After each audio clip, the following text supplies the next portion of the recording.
Salut tout le monde, c'est Isma, j'espère que vous allez bien. On se retrouve aujourd'hui pour une nouvelle vidéo, les gars. On va parler de pas mal de choses, du mercato, de la FFF, de Textor, du dernier match de Lacazette face à Angers. C'était hier soir, les gars.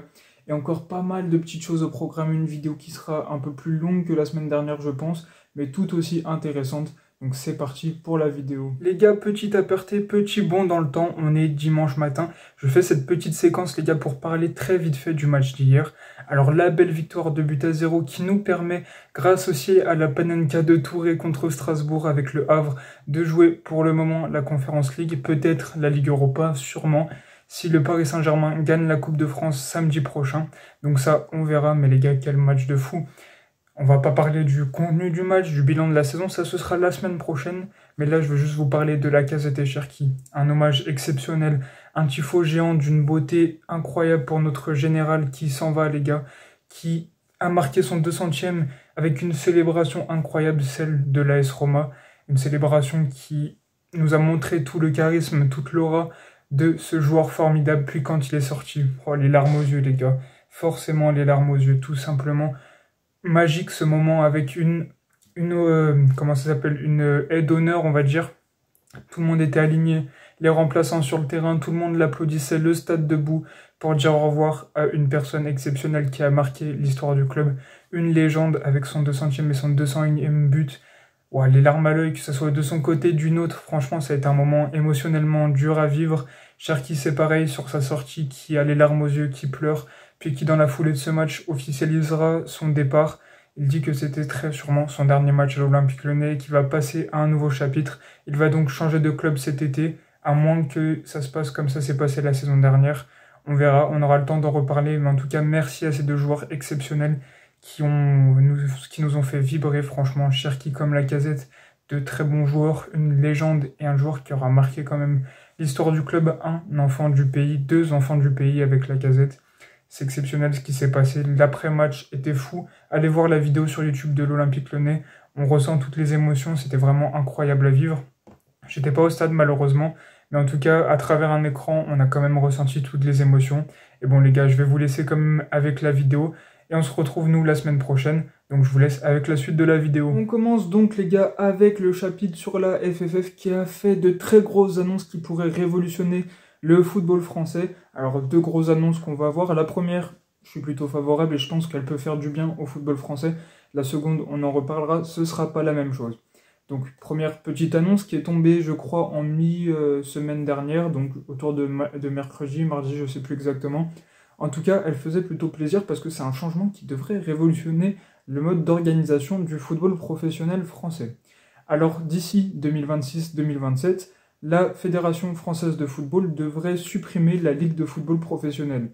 Donc une suppression de la LFP, et vu les résultats actuels de cet organisme mené par Vincent Labrune et son efficacité légendaire à mener des négociations pour les droits TV, qui sont en train d'ailleurs de tuer le football français en plus, il est complètement inféodé au Paris Saint-Germain et à Nasser Al-Khelaifi, donc pendant qu'une puissance du football français s'enrichit, les 17 autres clubs du championnat s'appauvrissent et forcément, déjà qu'un club était largement supérieur que les autres, si en plus les inégalités se creusent, ça ne va pas le faire et adieu la concurrence dans le championnat. Voilà, donc déjà qu'il n'y en avait pas. Donc ça c'est une bonne idée je pense parce que déjà ça va nous faire un peu gagner de l'argent vu le salaire de Vincent Labrune et tout. On manque d'argent et dans l'administration également. Si on enlève les salaires en trop de la LFP, qui s'amuse à négocier des droits TV proches de celui de la Ligue néerlandaise par exemple. Voilà, si on peut les supprimer, c'est pas trop mal. Ensuite, si on enlève des gens qui sont inefficaces, qui n'ont aucune compétence, et ça fait plaisir. Donc à la place de cette LFP devrait être créée une société dont les actionnaires seraient les clubs de Ligue 1, la FFF un petit peu, pas trop par rapport aux clubs de Ligue 1, et notre légendaire fonds, on va dire, historique, CVC, qui ont toujours un droit à vie, je crois, sur 13% des droits, enfin je sais plus si c'est exactement ça, mais en tout cas, tous les ans, ils prennent de l'argent de la Ligue 1 parce qu'ils investissent tout le temps dans le championnat. Ça reste assez légitime, voilà. Donc ça, ce serait une société qui serait créée pour remplacer, en quelque sorte, la LFP, donc avec un mode, on va dire, plus direct de décision, parce qu'il n'y aurait pas un président de la LFP qui gère tout de A à Z, en étant, on va dire, soumis du coup au Paris Saint-Germain. Là, c'est tous les clubs qui devraient avoir un rôle un peu plus important qu'actuellement, et ce serait plutôt pas mal. Donc ça, on verra comment ça se passe. Les modalités ne sont pas encore sorties. Et ensuite, ils devraient créer donc cet organisme en coopération avec la FFF, puis avec des diffuseurs. Ça pourrait être Amazon Prime, ça pourrait être d'autres opérateurs comme Free, Orange. Je ne sais pas, il y en a plein. Donc ça, on ne sait pas, on ne sait toujours pas. Mais une chaîne 100% football français devrait être créée. Donc sur cette chaîne, il y aurait la diffusion des droits, enfin des matchs de Ligue 1, de Ligue 2 et de la Ligue 3 qui va arriver, qui va remplacer le championnat, ouais, j'arrive plus à parler, le championnat de national. Donc voilà, jusqu'à ce moment-là, vous nous suivez. Ça peut être une bonne idée parce qu'on serait plus autosuffisant et nos droits, on va dire, seraient... Il y a une limite qui sera pas franchie par rapport à en dessous, genre un plancher des droits TV qui ne sera pas franchi parce qu'on aura nous-mêmes un peu le contrôle sur ces droits TV. Donc il faudra voir aussi les modalités parce que c'est juridiquement que tout va se passer si on veut savoir si on va bien s'en sortir financièrement ou non. Mais en tout cas, on a clairement besoin de révolutionner le foot français. Alors ce modèle, il est inspiré de la Première Ligue qui fonctionne plus ou moins pareil entre clubs professionnels, plus que la chaîne d'ailleurs, c'est plus l'organisme entre clubs pro qui ressemble à l'APL. Donc en vrai, ça peut le faire. Moi, j'y crois si tout le monde se met au boulot, si Philippe Diallo commence à sortir des choses intéressantes comme ça peut être pas mal et ça peut relancer en quelque sorte une dynamique du football français qui serait peut-être plus égalitaire et au moins on assurait au minimum la survie de pas mal de petits clubs. Je pense à Montpellier, Le Havre, l'Olympique Lyonnais qui est menacé actuellement de Ligue 2 et pourquoi pas pire, on peut y croire franchement. Donc je pense que ça peut être un premier pas vers une notion plus égalitaire du football français. Mais évidemment, il y aura d'autres lois comme un salary cap, j'y crois pas énormément, mais plutôt un fair play financier, ça devrait être mis au jour en même temps que cette première ligue française, on va dire entre guillemets, enfin du moins dans le mode de gouvernance. Autre info que la FFF nous a donnée, d'ici pareil 2026-2027, la Ligue 1 pourrait se finir avec des playoffs, les gars. Est-ce qu'on se rend compte de la dinguerie que c'est? Alors, le football féminin, on en reviendra tout à l'heure, ça fonctionne comme ça, mais c'est évidemment pas comparable, parce que médiatiquement, c'est pas pareil. On peut pas comparer le football masculin qui a ça d'audience par rapport au football féminin. Pareil au niveau des revenus, c'est pas le même mode de fonctionnement. Il y a une LFP qui fonctionne peut-être mieux que la LFP masculine, avec Jean-Michel Aulas, on va dire, à sa tête. Donc voilà. Alors ça, c'est une belle connerie, je vous explique. Le premier, qui est certes le PSG, pourrait affronter une équipe qui a 8 défaites, alors que Paris en a actuellement 2. Donc 8 défaites, dans le cas avant ce dernier match de Ligue 1, ce serait Nice. Donc ça ferait Paris-Nice. Admettons, Nice gagne, et après tu as Marseille-Monaco, je sais pas, le troisième gagne, donc Monaco, qui a également 8 défaites. Ça voudrait dire que la personne qui gagne le championnat le gagne avec plus de défaites, 4 fois plus de défaites, que la personne qui est première du championnat, qui pendant 9 mois a bataillé. Alors, dans l'exemple du Paris Saint-Germain, évidemment que c'est pas pareil, ils gagnent tous les ans, ils gagnent tous leurs matchs, ils ont des joueurs qui sont largement au-dessus de tous ceux de la Ligue 1. Si on prend plus pragmatiquement, sans regarder comment la Ligue 1 fonctionne actuellement, ce modèle il peut pas marcher parce que c'est complètement injuste. 9 mois de championnat, je crois, oui ça doit être ça, environ 9-10 mois de championnat, un marathon long comme je sais pas quoi, des dizaines et des dizaines de matchs, des joueurs qui sont fatigués. Après, on va rajouter des matchs de play-off qui peuvent tuer ce qu'a fait un club pendant 9 mois qui s'est battu corps et âme pour être premier. Évidemment, on ne s'adapte pas au modèle de la Ligue 1, comme on dit, parce que le PSG est largement au-dessus. Et il y a d'autres mesures à prendre pour limiter la suprématie parisienne que de créer des play-offs. Donc voilà, c'est une connerie sans nom. Dites-moi votre avis là-dessus, parce que franchement, j'aimerais bien lire. S'il y en a qui sont pour, j'aimerais bien savoir pourquoi. Dites-moi vos arguments en commentaire. Je dirai ça avec attention. Mais en tout cas, pour moi et pour pas mal de supporters du foot, ça tue notre sport et c'est un peu une américanisation du football, un sport européen par excellence qui s'est battu, qui se bat toujours contre cette américanisation qui prend de plus en plus de place au niveau de notre sport et surtout dans le modèle de créer un show, on va dire, plutôt qu'un vrai sport qui est pour le moment le cas de notre football. Voilà pour la partie LFP, FFF et pour leurs nouvelles innovations, on va dire. On va maintenant passer à d'autres petites informations. On va passer sur le mercato, les gars. On enchaîne donc avec le mercato. Première info, et c'est l'une des rares dans le sens des arrivées. Mario Stoïkans, jeune ailier gauche, milieu offensif belge de 20 ans qui joue à Anderlecht, serait sur les tablettes de l'Olympique de Marseille. Alors il ne faut pas se précipiter et on ne va pas se lancer dans le mercato avant de savoir où on sera la saison prochaine et si on peut recruter, parce que ça m'étonnerait qu'on soit autorisé concrètement à recruter, donc ça on verra, mais en tout cas l'Olympique Lyonnais s'intéresse à ce jeune offensif belge qui pourrait être pourquoi pas un nouveau Fofana. C'est un très bon joueur qui est une pépite, on va dire, de la Jubilaire Pro League, mais en tout cas ce sera pas simple puisqu'il y aura de la concurrence. On parle également de l'Olympique de Marseille qui est sur le dossier, donc à voir, mais en tout cas on ne va pas lancer des hostilités du mercato dans le sens des arrivées à l'Olympique Lyonnais d'ici un très court terme, parce que la DNCG a une épée Damoclès qui est posée sur notre nuque, on va dire, et on risque de ne pas pouvoir recruter, donc on verra plus tard. Voilà, maintenant dans le sens des départs, Eugénie Le Sommer va quitter l'Olympique Lyonnais, et oui, on va parler vite fait de l'OL féminin, on en reparlera plus tard dans la vidéo, mais Eugénie Le Sommer, qui a passé, je crois, presque une quinzaine d'années dans notre club, va quitter l'Olympique Lyonnais à la fin de la saison. On la remercie pour tout ce qu'elle a fait. Elle a marqué énormément de buts. J'ai plus le nombre, mais franchement, c'était impressionnant. Une buteuse qui a toujours respecté le club, qui a toujours respecté le blason et qui s'est battue de la première minute dans le club jusqu'à la dernière avant-hier contre le Paris Saint-Germain. Donc très très forte. C'est elle qui a soulevé le trophée dont on reparlera plus tard. Félicitations à Eugénie Le Sommer pour cette carrière exceptionnelle. C'est une légende de l'Olympique Lyonnais féminin et de l'Olympique Lyonnais en général. On la remercie. Et c'est une comparaison toute trouvée avec Alexandre Lacazette, lui aussi une légende de l'Olympique Lyonnais, qui après ce match face à Angers quittera l'Olympique Lyonnais. Il va quitter l'OL. Les gars, c'est triste de s'y mettre. Le général, 199 buts avant le match contre Angers. J'espère qu'il aura passé la barre des 200 buts. Pour moi ce soir, on le saura au moment où la vidéo sortira, en tout cas on l'espère fortement.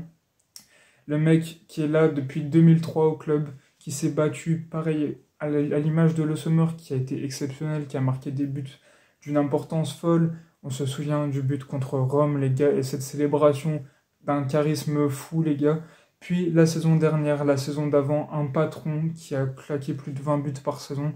C'est plus difficile lors de cet exercice-là, parce que l'âge prend, on va dire, le dessus sur le joueur. Ça n'en reste pas moins une légende de l'Olympique Lyonnais qui, dans le vestiaire comme sur le terrain, a une importance infinie. Et ça va être difficile sans lui, on l'a vu sur le terrain cette saison, la saison dernière, celle d'avant, qu'à chaque fois où il est blessé, suspendu, ou quand il n'est pas là, tout simplement, c'est pas la même chose, parce que sa présence sur le terrain, même s'il est plus beaucoup décisif, est quand même quelque chose de fou, donc ça va nous manquer. L'absence de Lacazette va être dure, malheureusement il va falloir s'y faire, mais comme le disent certains, ce n'est qu'un au revoir, peut-être qu'un jour, il sera directeur sportif, coach de l'Olympique Lyonnais, pourquoi pas. En tout cas, c'est avec beaucoup d'émotion qu'on le remercie. C'est une légende qui sera ancrée dans nos veines, dans le cœur des Lyonnais, parce qu'il a été tout simplement exceptionnel depuis ses 10 ans au centre de formation jusqu'à hier, les gars, ça a été un joueur vraiment exceptionnel, donc voilà. Merci à lui, c'est très fort ce qu'il a fait et on le remercie vraiment du plus profond. J'ai même plus les mots, les gars, c'est les émotions qui parlent. Mais voilà, merci au général Lacazette qui devrait être sanctuarisé dans le Hall of Fame de l'Olympique Lyonnais. Ça n'existe pas évidemment, mais en tout cas, s'il y aurait un Hall of Fame, il ferait partie clairement de ceux qui sont là-haut. Voilà. Donc, toujours dans le mercato, Ryan Cherki aussi devrait s'en aller. Vous l'avez vu ce qu'il a fait lors du trophée UNFP. Petit appel du pied au Paris Saint-Germain qui n'a pas plu à beaucoup de Lyonnais. Enfin, après, il a un peu été pris au dépourvu. On ne sait pas réellement si c'est un appel du pied. Mais en tout cas, les mots ne sont pas laissés au hasard. Le Paris Saint-Germain ne devrait pas être sur le dossier de Ryan Cherki. D'autres clubs le seront. Donc, il va quand même sans doute s'en aller. Voilà, d'autres petites infos mercato. L'Olympique Lyonnais aurait voulu vendre Ernest Noama. Donc, de base, on aurait voulu vendre notre ailier ghanéen, mais malheureusement, ça ne risque pas d'être possible. Malheureusement ou heureusement, je dis malheureusement dans le contexte économique des choses, on a besoin d'argent. Ernest Noama aurait pu représenter, je sais pas, 20, 30 millions d'euros peut-être, ou c'est un peu beaucoup, je sais pas exactement. Mais tant mieux qu'il reste, parce que c'est un bon joueur, un joueur qui a du potentiel, mais on a besoin de cash quand même. J'aurais pas été contre vendre Ernest Noama si on aurait conservé un autre joueur important, Fofana, Cherki, ce sera pas le cas, ou Almada, je pense pas que ce sera le cas non plus. Malheureusement, du coup, ça ne se fera pas. Mais heureusement, parce que j'arrête pas de dire des choses mauvaises et c'est pas ce que je veux dire, parce que c'est un joueur en devenir, qui a beaucoup de qualité et qui a une marge de progression assez énorme. Ernest Noma va rester très sûrement à l'Olympique Lyonnais. Au contraire, justement, des joueurs que je viens de citer, de Tolisso qui a un très gros salaire, donc qui pourrait partir, Matic qui devrait s'en aller également, Tagliafico c'est pareil. Enfin, il y a pas mal de joueurs très incertains, on ne sait pas s'ils vont rester. Donc on va suivre ce mercato avec beaucoup d'attention. Et dernière info là-dessus, justement, c'est Malik Fofana qui intéresserait très fortement Arsenal.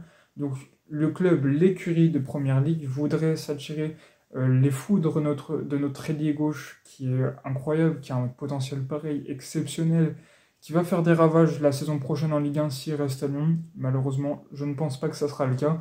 Son prix serait fixé pour le moment à 50 millions d'euros. Si on arrive à le vendre à ce chiffre, ce serait tout simplement exceptionnel, ça ferait vraiment du bien. Donc on va suivre aussi le mercato avec attention, mais je pense que chaque Lyonnais a envie qu'il reste. Et moi le premier, les gars, j'adore ce joueur, Malik Fofana, même s'il y a une baisse de régime due aux blessures qu'il a eu récemment en deuxième partie de saison. C'est plus que c'était en première partie de saison, mais c'est un très jeune joueur qui peut vraiment faire mal aux défenses adverses lors de sa carrière. Donc j'aurais préféré le garder, mais ça me paraît compliqué. Ultime info, mercato, en fait il en reste une, c'est Thiago Almada. Donc vous le savez, John Textor voudrait qu'il joue la Coupe du Monde des clubs avec son petit club brésilien de Botafogo. Notre Argentin ne veut pas, il se sent bien en Europe, il veut pas retourner à Botafogo. Sauf que Lyon n'a pas l'argent pour lever son option d'achat, qui est à hauteur de 27 millions d'euros. Donc forcément, il devrait retourner au Brésil, du moins temporairement. Et ça c'est vraiment dommage parce que comme je l'ai dit, à l'image de Fofana, un jeune joueur en devenir, techniquement, c'est très propre, balle au pied, il fait vraiment mal. Et goûter à ça si petits mois, c'est nous donner envie pour rien. Et nous l'arracher sera encore plus douloureux que s'il n'avait jamais joué à l'Olympique Lyonnais. Un joueur très très bon qui peut, pareil, dynamiter les défenses. Une qualité technique pas aussi bonne que Cherki, mais très très très intéressante. Cherki, l'un des joueurs les meilleurs sur ce profil-là en Europe.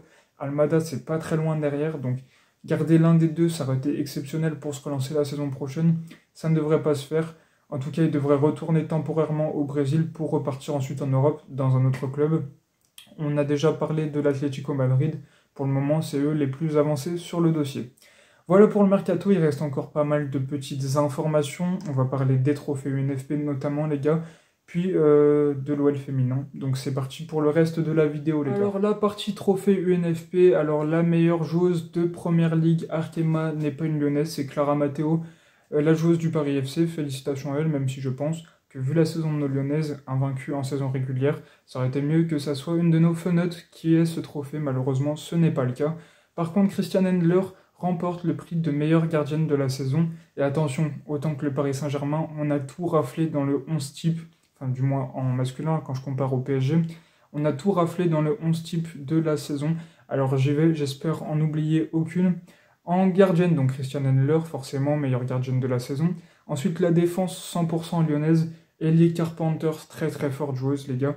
Wendy Renard, une légende, Vanessa Gilles, pareil, très bonne joueuse. Et Selma Bacha qui a fait fureur à l'Olympique Lyonnais depuis toujours, une pépite du centre de formation qui a toujours été performante. Au milieu de terrain, on a Melchi Dumornay et Lindsay Oran, ça fait 7, oui 7, il m'en manque 2. En attaque, c'est Kadidiatou Diani et Tabitha Chawinga, j'espère pas écorcher son prénom. Voilà, des joueuses toujours très performantes qui, toute l'année, ont eu une maîtrise totale sur le championnat, elles ont été trop fortes. Elles ont terrorisé toutes les équipes et elles ont fini la saison régulière invaincues. Et même les playoffs, puisque vendredi soir, elles ont gagné 3-0 contre le Paris Saint-Germain pour soulever ce 18e titre de Première Ligue de D1 Arkema anciennement. C'est Jean-Michel Aulas, notre légende, qui a donné ce trophée à Wendy Renard, qui l'a donné à Eugénie Le Sommer pour qu'elle soulève le trophée du championnat parce que c'était son dernier match, on l'a évoqué juste avant. Donc félicitations à nos fenotes qui sont tout simplement exceptionnels malgré cette défaite en Ligue des Champions contre Arsenal qui a été très dommage. Mais en tout cas, c'est déjà pas mal et félicitations pour leur trophée individuel. Maintenant, côté masculin, les gars, une seule satisfaction, c'est Ryan Cherki qui fait partie du 11 type également. Alors, il aurait pu avoir sa place. Non, peut-être pas ailleurs parce que meilleur espoir, il a plus l'âge, meilleur joueur évidemment que non. Donc finalement, Il est bien dans le 11 type, et par contre Tolisso aurait pu l'être également. Je trouve qu'il avait sa place, ou au moins dans les nominés du meilleur joueur de la saison. Ça m'aurait pas surpris qu'il y soit, vu sa performance tout au long de cet exercice. En tout cas, Ryan Cherki est dans le 11 type. C'est le seul lyonnais, c'est l'un des deux seuls qui n'est pas parisien, avec Lucas Chevalier, le gardien lillois. Et voilà. Alors, autre trophée qui ne fait pas partie des trophées UNFP, toujours pour Ryan Cherki, les gars, félicitations à lui. Il est le meilleur dribbleur du championnat. Cette coupe lui a été remise par Eden Hazard, ambassadeur de ce trophée qui a été créé cette saison. Donc, ça s'est basé sur plein de critères, de statistiques, d'art, on va le dire, je sais pas, mais vraiment beaucoup de paramètres à prendre en compte. J'aurais pensé que ça aurait été Dembélé ou Désiré Doué en vue on va dire, du pro Paris Saint-Germain qui règne autour de nos trophées UNFP et autres qui sont autour de cette Ligue 1 justement. Mais non, c'est Ryan Cherki et c'est mérité. Félicitations à lui. Et évidemment qu'il est l'un des meilleurs dribbleurs de Ligue 1, qu'il est le meilleur dribbleur de Ligue 1. Et ne pas le voir avec nous la saison prochaine, ça va être compliqué aussi. Mais voilà, pour ces petites infos autour de nos joueurs, il en reste plein. Donc je pense notamment au maillot qui est sorti, les gars, maillot 75 ans avec lequel ils ont joué hier. Une pépite, les gars, donc on va en parler juste après, donc tout de suite. Alors ce maillot, c'est une pépite, les gars, ils ont joué avec, il est exceptionnel. Donc c'est le maillot des 75 ans qu'on a fêté malgré cette triste journée, le départ de Lacazette, la non-qualification en Ligue des Champions. Il est vraiment exceptionnel. Et pareil, le t-shirt qui est sorti à côté, une pépite, les gars, une pépite. Donc vous avez sûrement dû voir le shooting photo, je crois que c'était à la mairie de Lyon, c'est exceptionnel, franchement. La puissance des photos, quand tu vois Lacazette à côté de Floriginalo, tu te dis, waouh, ça représente quelque chose, une partie de l'histoire lyonnaise. Et forcément, ça fait chaud au cœur de les voir ensemble, malgré le départ de l'une de ces légendes, du coup, depuis hier. Voilà donc pour ça, il est vraiment exceptionnel. Il a été commercialisé dès hier matin. Les gens faisaient la queue devant OL Store, Groupama Stadium, depuis 4h30 du matin, pour vous dire. C'est un truc de fou ce qui se passe. Et malgré le prix, 150 €, je crois, le maillot avec une écharpe, bah ça pique un petit peu, honnêtement, ça pique un petit peu, mais franchement, il est très très beau. Donc à voir, je sais pas si le t-shirt coûte moins cher. Franchement, s'il coûte moins cher, pourquoi pas investir? Enfin, tout dépend le prix, s'il est à 130 balles, voilà quoi. Mais en tout cas, vraiment, il est exceptionnel. Un très beau travail d'Adidas et de l'Olympique Lyonnais sur cette collaboration exceptionnelle qui vient fêter nos légendes depuis 75 ans. Voilà deux autres petites informations pour clôturer cette vidéo. Lacazette comme Cherki ont reçu la médaille de l'Ordre du Mérite National pour leur médaille d'argent aux Jeux Olympiques. Elles ont été remises à la mairie de Lyon par la préfète, je sais pas, peut-être. Mais en tout cas, le maire de Lyon était présent avec un costume vert.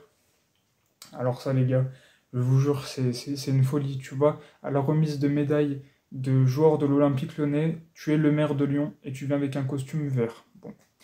Voilà, on va pas plus commenter ça parce que on va essayer de passer sous silence, mais en tout cas, c'est pas très intelligent comme choix. Mais bref, voilà pour cette petite information. Félicitations encore une fois à nos très bons joueurs qu'on aura beaucoup félicités lors de cette vidéo. Et on finit avec le classement des stades. Donc l'équipe a prononcé pour la première fois un classement des enceintes sur cet exercice. Et Lyon est 4e ex aequo avec le stade Bollaert, donc de Lens. Alors j'imagine qu'on aurait pu aller viser plus haut parce que le Parc des Princes, ok, il est toujours plein, mais bon... c'est pas un stade, enfin c'est un stade que je trouve surcoté déjà, parce que si on regarde tous les critères et la vente des boissons, de tout ça, c'est assez cher. Pour moi, l'ambiance est un peu surcotée, parce qu'on voit toujours les vidéos de Ligue des Champions et tout, forcément c'est exceptionnel. En Ligue 1, ça n'a rien à envier au Groupama Stadium pour moi, donc on aurait pu gratter des places. Ensuite, Geoffroy Guichard, le Vélodrome. Il y a toujours débat avec Geoffroy Guichard, parce qu'on est lyonnais, donc forcément on a envie de passer devant, surtout que leur taux de remplissage est bien moindre que celui de l'Olympique Lyonnais. Donc on parle de ferveur, de stade toujours plein en Ligue 2, sauf qu'en Ligue 1, le stade est beaucoup moins plein que celui de l'Olympique Lyonnais. Et commencez pas, mes amis stéphanois, à me sortir des arguments de périphérie, de moyens d'accès au stade. Comme j'ai débattu ça une fois avec un supporter de Monaco, c'était très drôle. Le mec n'avait pas d'argument pour le fait que son stade soit toujours vide. Il me parlait de l'autoroute qui ne desservait pas assez la ville. Enfin bref, une discussion assez lunaire. Mais en tout cas, on est 4e ex aequo avec le stade Bollaert, mais on aurait pu aller chercher plus loin. Voilà pour la vidéo, j'espère que vous l'aurez kiffé. Si c'est le cas, n'hésitez pas à liker, à commenter et à vous abonner. On se retrouve la semaine prochaine pour un débrief de la saison. Et on se laisse avec la phrase de Barthruzza. L'Olympique Lyonnais est une formidable raison d'être heureux. Allez, ciao l'équipe!